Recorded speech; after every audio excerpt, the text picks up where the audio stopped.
Hey gamers, quick ad break before we get to the pod. As you might have noticed, the Beyond Solitaire podcast is now sponsored by Central Michigan University's Center for Learning Through Games and Simulations. I'm personally really proud to have this sponsorship because they believe in bringing games to the classroom to make learning both informative and fun.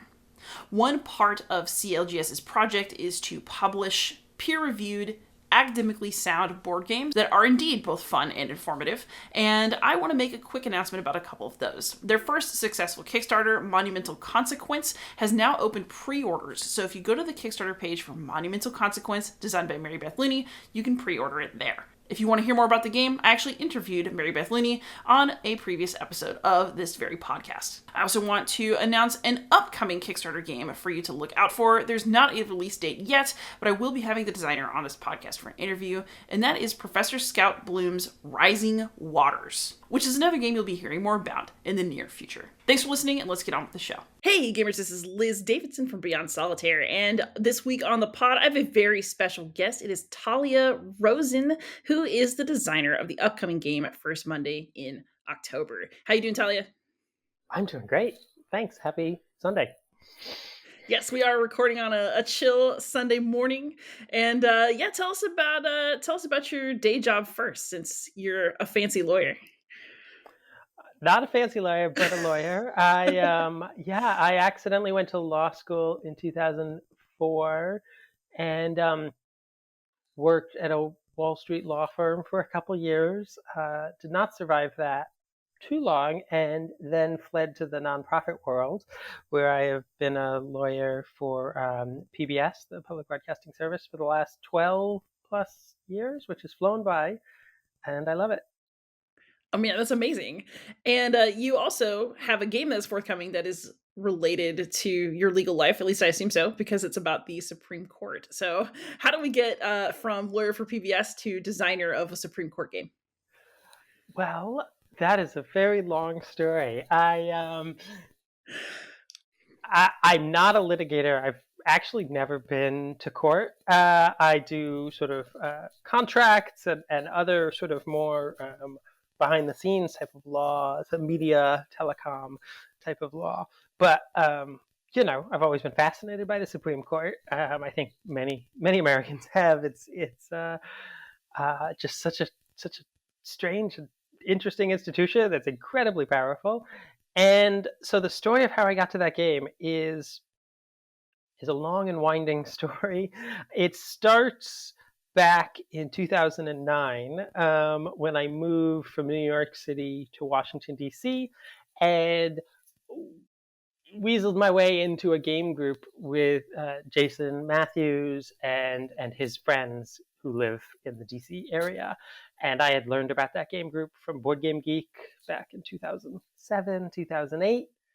And I inserted myself into that game group so I could get to know all these folks, and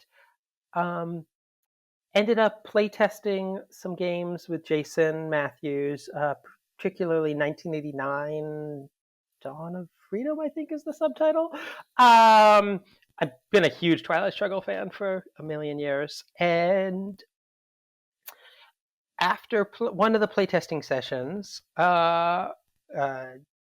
Jason was driving me to the Metro because the New York City subway system is a million times better than the DC subway system, and you have to get someone to drive you to the subway. New York is the best. So on that drive, we were talking about game design, and we were talking about, so this was like 10 years ago, talking about game design and talking about like this different subjects for game design.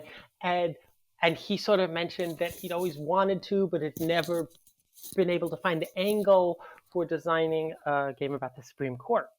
He had worked on Campaign Manager and on Founding Fathers, and I sort of like, that thought kind of wormed its way into my brain and just never let go. I started thinking and sketching out ideas for what a Supreme Court game might look like, what the angle might be, and how it might work. And 10 years later, I have a design. We can talk about that middle part for sure. But let me pause for a second and see if I have a question.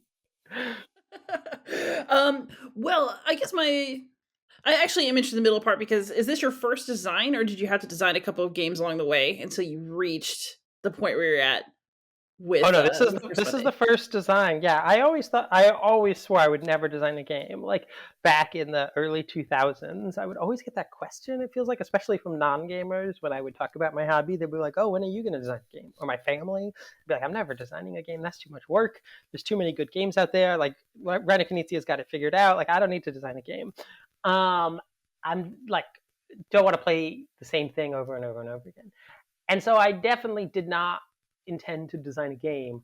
But so starting in like 2011, 2012, I still have this piece of paper and I like sketched out much of the game, but I literally just like put it away like on a shelf, like literally just on a shelf. It was like I don't want to. That's someone else will make a Supreme Court game and I can play it and that'll be fun, and I don't need to work on it. And um, it was several years later that I was moving and I discovered it. And so this would have been like 2016, 17, I guess. Moving, discovered this piece of paper while moving randomly, like had forgotten about it, but a lot of the game is on this piece of paper from 2011, 2012, and was like, oh yeah.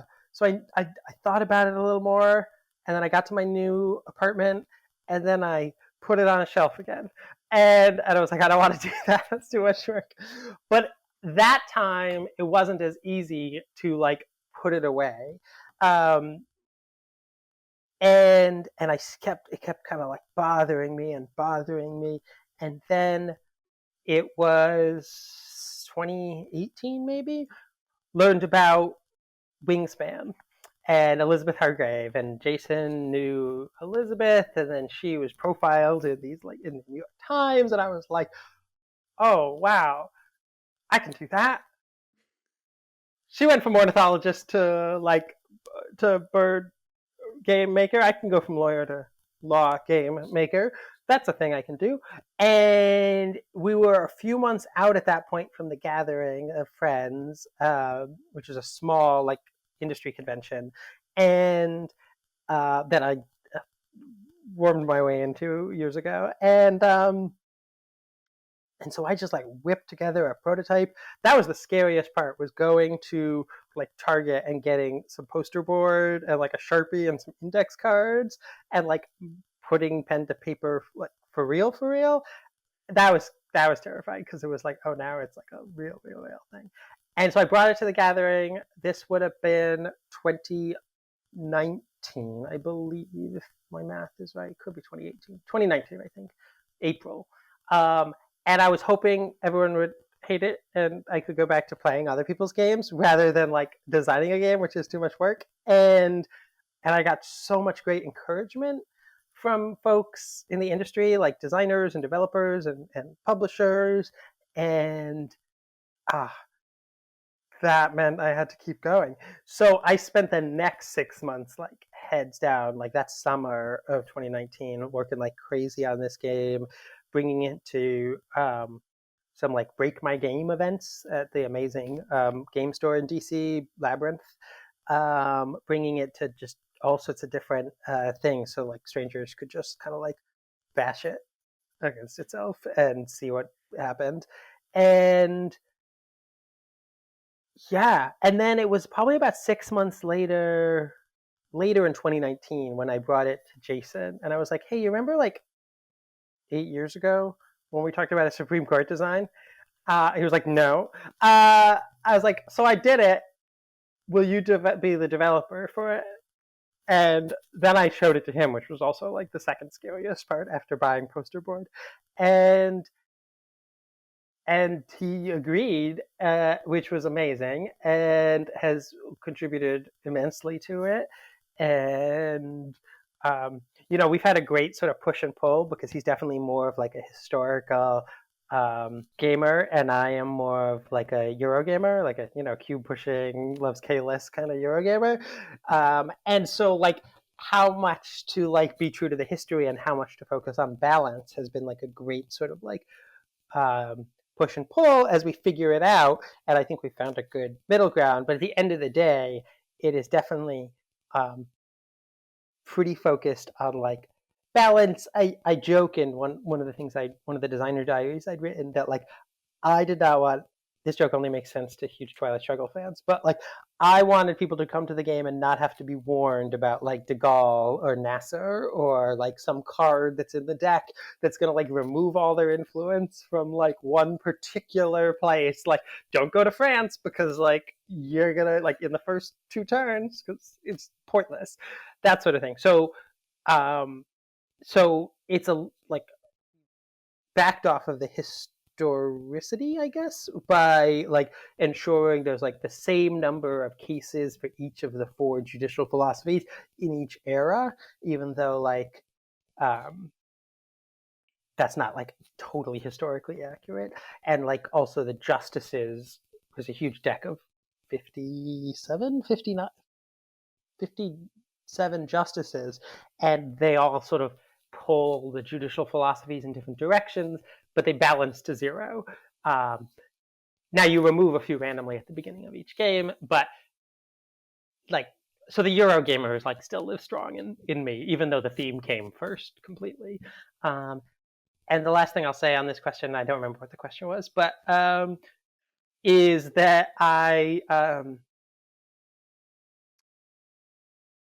there's nothing new in this game. It's pulled ideas from so many different games that I love. So like Santiago is like a really old classic Z-Man game where you got to spend money to make money. And so like one of the very first things here, and I'm really bad at spending money to make money. I intentionally put in here that like you can spend victory points to earn hopefully more victory points, although some friends just lose all their victory points. So like that idea is taken from Santiago. The like card slide is like obviously taken from Show Manager or Through the Ages, although it's sort of a reverse card slide, which is kind of fun. It's got area majority or area plurality from El Grande. It's got an action menu from some of my favorite games like Stephenson's Rocket or Tigris and Euphrates. It's obviously got like a lot of like Twilight Struggle feel in it. And Terraforming Mars and Through the Ages. I guess okay, I think I said that was the last thing, but this is the last thing I'll say on this unknown question is that it's not really necessarily a game for lawyers. Like lawyers seem to love it, but like the vast majority of the playtesters all over the DC region and at the Gathering and in Texas have been non-lawyers, and non-lawyers seem to also love it. Like you don't need to know anything about the law to like it. You need to like if you like Through the Ages and Twilight Struggle and Terraforming Mars and those sorts of games like and El Grande, I think you'll like it. All right, so what I'm getting from this is that you've got an interesting fusion of sort of Euro and other hobby game mechanics with a Supreme Court historical theme. So let's just kind of take a step back. What is the overall time period of this game? What are the goals? How do you win? What's our central conflict? That's a great question. We skipped past that. See, having worked on it for 10 years, I like assume a lot of knowledge that like not everyone else has in their brain that like I like. So, all right. So it covers the entire history of the Supreme Court. Starts in 1789, comes up till present day. Now the players represent like shadowy interests or institutions that existed over the course of that time and have tried to shape the composition of the court and shape the outcome of cases in order to earn renown. So you might play. So we had to shift this because we can't use like present day like the Heritage Foundation or the Cato Institute or things like that. So you might represent the Whig Party, which is an old political party. You might represent in this game. I've made up a few sort of like names like Jacksonian radicals, the Hobbesian idealists. You might also represent. I've included like the State Department or the Louisiana Attorney General's office. You're going to represent some interest group that's going to have a perspective on 4 constitutional jurisprudential philosophies. So the game revolves around 4 pieces of the Constitution. It's been pulled and pulled in different directions over the last 200 some odd years, and so you will try to, as I said, use your influence, use your handful of actions to shape the composition of the court, to get people off the court that you don't want on the court, to get other people on the court, and then to sort of gamble in a sense on which party you think is going to win in various cases as they come along. And so and you'll earn renown by successfully doing that, which will determine the winner at the end, although that doesn't matter. It's more like about the journey. So the game rolls around 2 decks of cards. You have a deck of justice cards and a deck of case cards. And those are historical, and they're also era, sort of like in Through the Ages. There's like an era 1, era 2, era 3. So era 1 is 1789 until the Civil War. Era 2 is like post-Civil War until like 1954, Brown v. Board. And then era 3 is like contemporary, like post-1954, justices and cases. And so the eras align within the 2 decks. The game will end when either deck runs out of cards. So you're just sort of like working your way through, and when one deck runs out of cards, game over. All right, so you got your eras, you got your cases, you got your justices. Oh, so almost all, like over 90% of the justices and the cases are real historical justices and cases. There's a few like fun justices who never actually made it onto the Supreme Court, like Robert Bork. Sort of like counterfactual, like explore, and a couple cases that didn't ever make it up to the Supreme Court. But that's fun. Most of them are actual Supreme Court cases, actual justices. And so the game revolves around these 2 decks of cards. And then the next thing I'll say is that it also revolves around 4 judicial philosophies. And these are sort of like a tug of war, kind of like the score track in Twilight Struggle. But each one, I feel like I want to like hold up the board. I don't know where it is. Each one sort of can be pulled into like a federalist or an anti-federalist direction, which you don't really like. If you're my friend who's like a computer scientist is just like, oh, it's just purple and orange. I don't need to. You don't need to think about that. But like, if you want to, you can think about like federalist and like the centralization of power, or like anti-federalist and like the more like decentralization of authority to the states. So or like you could think about like Hamilton and Jefferson if you like watched the musical or the movie on Disney Plus. You could like think about that. You could think about whatever it is you want, but. So let me talk about the 4 philosophies, if that's cool. So one of them is Commerce Clause, which is like Article 1, Section 8 of the Constitution, which is the like secret one sentence in the Constitution that's like the most important sentence that you only learn about. Like in law school, you take constitutional law and like you think you're going to learn about like free speech and like fun things, and instead you spend the entire time talking about Article 1, Section 8. Because this is a sentence that essentially says that Congress, this is an article that lays out like what Congress can do, because Congress can't do whatever it wants. It can only do like enumerated things. And one of the things that's enumerated is that Congress can like pass laws that relate to interstate commerce. And over the last several hundred years, that has been interpreted to mean just about everything in the world. Like growing grain to feed to your livestock because it might affect the interstate commerce grain market. So one of the pieces of the game is essentially congressional power. Like how much power does this slider move towards like greater congressional power or lesser, more decentralized power based on how this clause of the Constitution is interpreted. And there are in each era 2 Commerce Clause cases with 2 parties that will be like Hammer v. Dagenhart is a relatively famous New Deal era case about whether or not Congress can regulate child labor. Um, because a lot of things we take for granted these days were like questions back in the day, which is weird. Um, and so um, you will be playing sort of an area majority game on the two sides of this case. Like, do you want Hammer to win or do you want Dagenhart to win? Like, do you want child labor or not want child labor? Or does your interest group that you represent? And so you'll be kind of gambling on who's going to win, sort of like Royal Turf or like a horse racing game almost. Um, Jason says I'm pretty cynical about all of this. So, and then you'll also be like retiring justices and nominating and like trying to support justices who will move this commerce slider to um, uh, influence which party is going to win. Um, and then there's three more of those. So then there's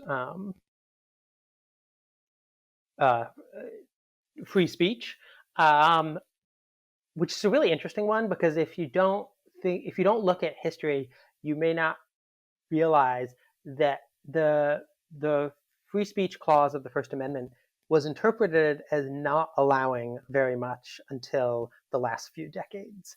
That doesn't really affect the game because I wanted either party to be able to win equally. Like it's interesting to know who actually won, but and that'll be in the history booklet that comes with the game. But like it doesn't affect the gameplay. But like there's some interesting World War One era cases in the game around like can you encourage draft age men to dodge the draft for World War One? Nope, free speech does not allow you to do that. Cannot suggest that they can you publish pamphlets urging the cessation of weapons production. Nope, can't publish those pamphlets. So the Supreme Court cases, the free speech Supreme Court cases from like pre 1970 are fascinating because of how narrow free speech was. So that's one of the sliders in the game. Then there is also equal protection and equality and liberty generally. Um, Astute folks will notice that I have to go beyond just equal protection because equal protection didn't exist for the first third of my game because when the 14th Amendment existed. So the early cases are about equality and liberty generally, not equal protection. So it's like not just the 14th Amendment, but mostly the 14th Amendment, that slider. And then the last one is Article 2 of the Constitution, which is executive power. So Article 1 is the legislative branch, Article 2 is the executive branch, Article 3 is the judicial branch. So the last slider is about how much power the executive branch has. So there's fun cases in there around like Nixon, the USA, and that one's really interesting. And my favorite part of it is sort of like seeing how the country evolves and seeing where those sliders go and like picturing what that world would look like. Like, oh, we have like expansive free speech and we can say whatever we want, but otherwise the world's pretty terrible. Like, it's just really interesting. I actually was playing it with like a game, like a teacher, and they were sort of um, saying like, "Oh my goodness, you could like bring this to like a U.S. history high school class, and like you could have four players, for the students play it, and assign each of them to like focus, like to think about, not focus on in the game, but like to think about one of the four sliders, and then if you really wanted to ruin the fun, you could like make them write an essay about like what the country would look like if the cases had turned out that way in that philosophy. If Congress had had that sort of power in that sort of way, or the executive branch had been circumscribed in that way by those cases. So I don't know. Yeah. What was the question? Actually, you answered it perfectly. So, my next question then is okay, so you've mentioned that you feel like anybody could play your game. It's possible to just game the game and not worry too much about the cultural and historical implications of it. But in an ideal world, what are you hoping that people take away from this game? What did you pick up about the Supreme Court yourself in the process of making it, and what message do you hope your players receive from playing it? Ooh, that's a tough question. Um, I mean, to be honest, the thing that kept me coming back to this game is that I just have a lot of fun with it.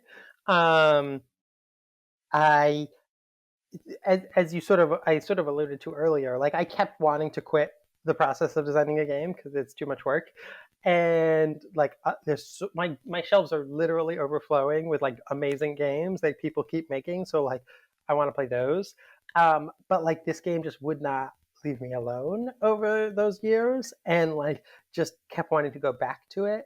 And I've also just like pulled into it a lot of like mechanisms from a lot of games that I like. So I've just first and foremost tried to make a game that I really enjoy, um, and that I just have a lot of fun with because it's got all these different mechanisms I like, the area plurality and the action menu and the like quick turns, the sort of like Imperial or one of those like Mac Geertz Rondell games, like quick little turns or Hansa Teutonica that add up to a bigger tapestry.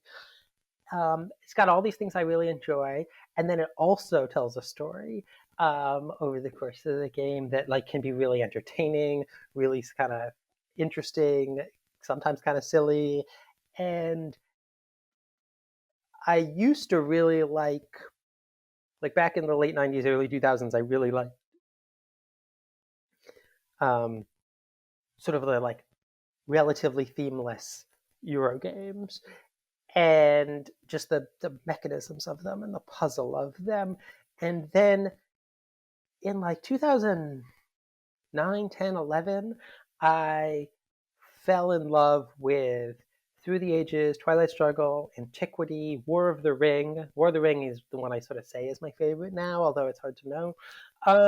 And just the story that they tell over the course of a few hours and like how memorable they are. So I guess I really want the game experience to be memorable. Like, remember that time you were the Georgia Attorney General and like you swung this case at the last second and like as a result this happened. Like I want a story to unfold over the course of the like 2-ish hours. It's pretty solidly like if for people who've played before, I think it's a solidly 2 hour game. If it's you're learning and you have the full player count, it definitely can be more like 2.5 plus. And it's not a simple game. It's got 15, 16 pages of rules. I've had some publishers over the last decade say like, "Oh, if you could make this like a 60-minute game," like, and I'm like, "It's not. Nope, I don't want. That's not what I want." So no, thank you. Like, but I think it's for like I think a gamer who likes those sort of meaty games that I talked about will enjoy it much more than a lawyer who doesn't like those sorts of games. There are plenty of lawyers uh, who would not enjoy it because it's too intricate. Like it's got an action menu with 6 actions you're picking from on any given turn, and it's got yeah. Um, oh, what do I want people to get out of the game? Oh, I don't know, fun, enjoyment, memorable experiences. And hopefully, I mean, the non-lawyers, I think, who've played it, uh, get out of it like that the present day, it's not always been like the state of the law has not always been the way it is. And it's not like necessarily preordained. Like, especially if you read the like, if you read the background on the justices and cases, like there are some really interesting characters in there, and like cases have come out in way like if you go back, uh, just the evolution of like the interpretation of the Constitution has been not necessarily what you might have expected, um, based on just like if you were just following the news presently. So it's just interesting. I find it really fascinating, and yeah, that's So, that. speaking of following the news, I feel like we're talking about your game. So, it's been designed before, I think, a renewed intense public interest in the Supreme Court. So most of that design would have happened before Justice Ginsburg died, and it would have Mm-hmm. happened before these kind of headline cases. So as we're speaking, this is December of 2021. This will run sometime in January or February of 2022. But right now, there are several high-profile abortion cases that are going to the Supreme Court. This is a time of renewed interest. Do you think that that's going to change the reception of your game? And, how do you think your game fits into this conversation that we're having now, as opposed to what was happening at the time that you were designing it primarily? Yeah, I mean, first and foremost, it's a historical game, and so like it, I always get that question over the last few years, like, oh, do you need to include so and so justice who just like, no, it has 57 justices, which is less than half of all the justices there have been it over the course of the last 200 years. Only has 24 cases in it. I would love to have more cases, but like it's already over 2 hours, so it's got 24 cases in it. That's obviously an insanely small fraction of the number of cases. And so, and it goes back till 1789. So it is the things happening in the last couple of years are not gameplay wise not particularly relevant to the fact that like I'm trying to cover the entire sweep of history, which is like much longer and more involved and intricate than um, anything. Now, like, have I thought about someday if the game finds an audience, adding an age 4? Yeah, totally. I mean, I'm one of those through the ages. I played a million games of through the ages, and like, obviously, a huge part of the community is like, we want an era 4, like with a whole decks of cards, right? Like that would be super fun. Of course, like Vlada did something more brilliant and like designed the New Leaders and New Wonders expansion, which is like so good. Um, but would I someday add like an era 4 in a decade? Yeah, that could be interesting. Like if you wanted to like bring it more current. Um, but I don't know. I kind of have fun with the fact that in the game, sometimes the justices hang on longer than they did in real life, or they come in earlier than they did in real life. So you'll have like Justice Sotomayor involved in the decision of like Brown v. Board, or you'll have like Tawney involved in the decision of Roe v. Wade. Like there's these really weird things that happen in the game that like if you want it to be totally true to history, you'll be disappointed. But like if you're up for like a historical rooted game that kind of goes in weird directions, you'll have fun with it. Makes sense. What was the most interesting thing that you learned in the process of researching this game and choosing justices and picking cases? Ooh, yes, good questions. All right, so the most fun thing that I learned is what characters many of these early justices were. Like there are so many interesting characters.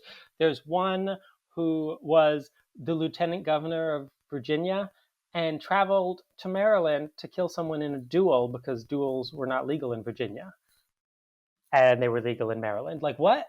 Wow. Like how do we not know about this guy? There's one who was 4 feet 5 inches tall and quit the court to go found the University of North Carolina. That sounds interesting. I want to know more about that. There's one guy who ran for the New York State governorship while he was on the bench. And that's totally allowed. You could do that today. Chief Justice Roberts could run for governor of whatever state he felt like. That is so weird. There's also no age requirement for the court. You don't have to be a lawyer. Like, to be in Congress, there are certain age requirements written into the Constitution.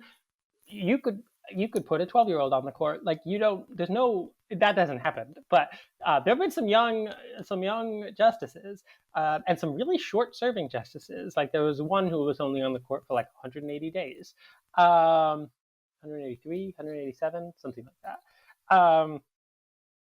And then I added an interesting mechanism to the game that I really like, which is in each era, the two justices who in reality serve for the least amount of time on the court will use a different die. Like most justices use a D4 to determine if they're going to retire, but like the ones who are only on the court for a little bit of time will use a D3, and the justices who like lasted forever will use a D6.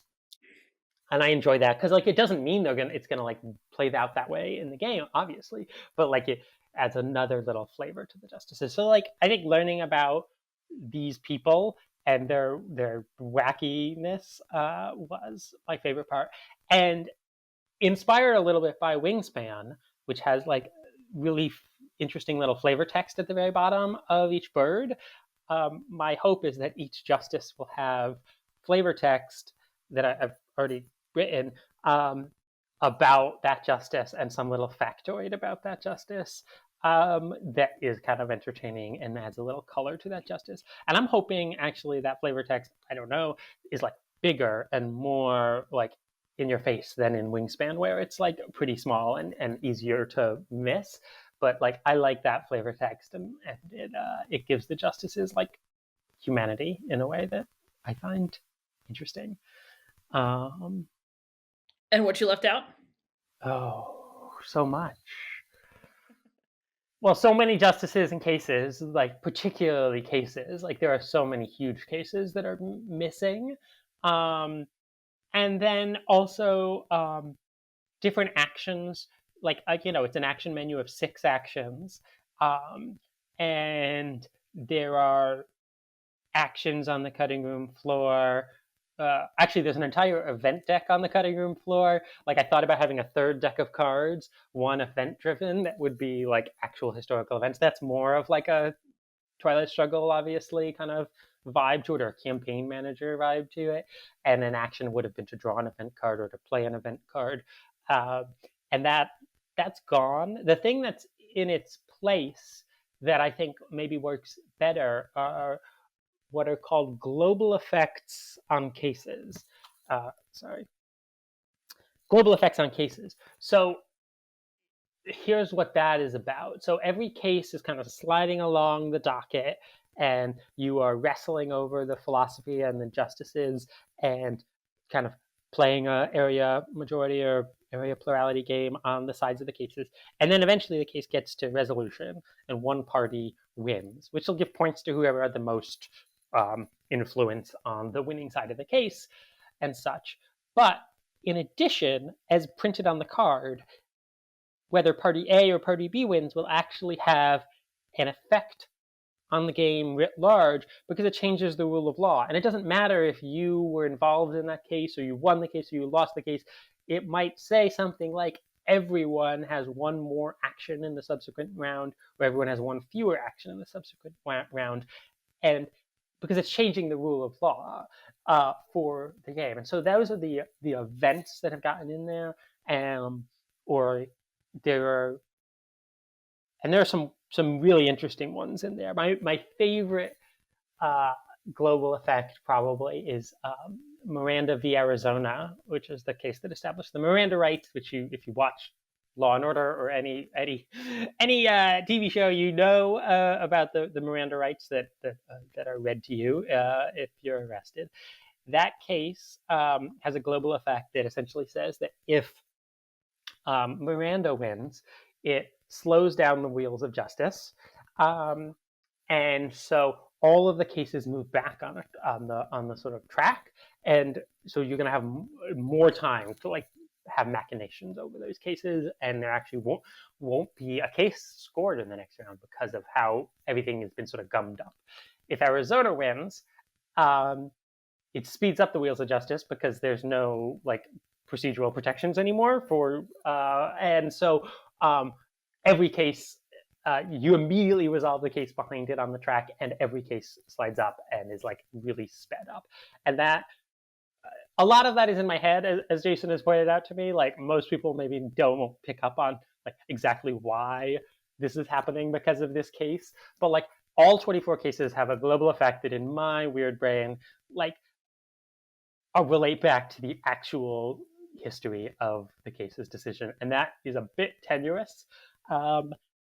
in that like most people maybe won't pick up on that, which is a bummer. But maybe maybe I've already written one article about it, and maybe I'll just keep writing about it so people will like get where all these global effects come from, which have their roots in an event deck that doesn't exist anymore. That's awesome. I'm honestly here for it. So, do you know who is going to publish this game yet? Yeah, so Jason figured that out for me. I was like just enjoying it, hanging out, playing my little index card game with my poster board, um, and which a lot of people are like, "Oh, did your like kid help you with the art?" No, nope, I did it myself. It looks terrible, but um, anyway, so Jason found Fort Circle Games, which published Shores of Tripoli in the last year or two, and is in the process of publishing Votes for Women. And my game will be the third game that Fort Circle Games does at some point. COVID has obviously put a wrench into that. And then they're going to do a really cool Jason Matthews game called um, Aaron Burr v. USA. That was going to be their third game, but you know, Jason's busy, so it's going to be their fourth game, and I'm going to be their third game. Um, and and I think they should put numbers on the side of the box like Aaliyah did, but they're not going to do that. So Fort Circle Games, Kevin Bertram, and yeah, someday it'll be like a real thing, which is kind of weird. And kind of awesome. I'm really, really excited for you. So, in the meantime, where can people find you online if they want to talk to you about your game or track its development? Ooh. Well, contrary to Jason's wishes, I don't use social media. He keeps saying I need to get on there, but uh, I don't. There are a couple of PBS documentaries I recommend to everyone about social media that might cause everyone else to not have social media. But I think the place to find me is Board Game Geek. That's like my version of social media since I joined Board Game Geek a bajillion years ago. Well, 2005. So if you go on Board Game Geek and you type in First Monday in October, which is a title that Jason came up with, I was just calling it the Supreme Court game, and really good at branding. And actually, Jason had fun coming up with like 24 names for the game, and figured it out. And I was like, all right. So if you go on Board Game Geek and you type in First Monday in October, or just First Monday, will probably solve it for you. And you go on there, you can like post threads, I guess. You can post in the forums. You can. That's the way. That's the place I think for discussing it. Or like Jason has Twitter, even though I've suggested he get rid of it. And you could probably like he's posted stuff about it on the Twitter, from what I understand, and you could. I think that's how that works. I've never done that. Board Game Geek, yeah, that's the place. I mean, I also write for the Opinionated Gamers, which is a blog that everyone should check out that Dale Yu founded back in the day. And I write very occasionally for, so you can find me on the Opinionated Gamers, which if you just Google Opinionated Gamers, I think you find the blog. I used to write for Board Game News, but then when Board Game Geek acquired Board Game News, they wanted to keep more of like the straight news function and didn't really want like the opinion function. And so then Dale like created the Opinionated Game. Dale and me and a few others created Opinionated Gamers so we could keep being super opinionated. We have a lot of opinions. And That's so where does you the find Supreme me. Court, so it fits. There you go. Ooh, didn't think of that one. But So yeah, Board Game Geek is a place to discuss it. fantastic. And I am a total social media junkie. You can find me anywhere online as Beyond Solitaire. Thank you so much for coming on, Talia. This was great. And I'm really looking forward to this game. Oh, yay. Me too. Thanks so much for listening, everybody. Leave us a like, leave us a comment, leave us a question, and most of all, happy gaming.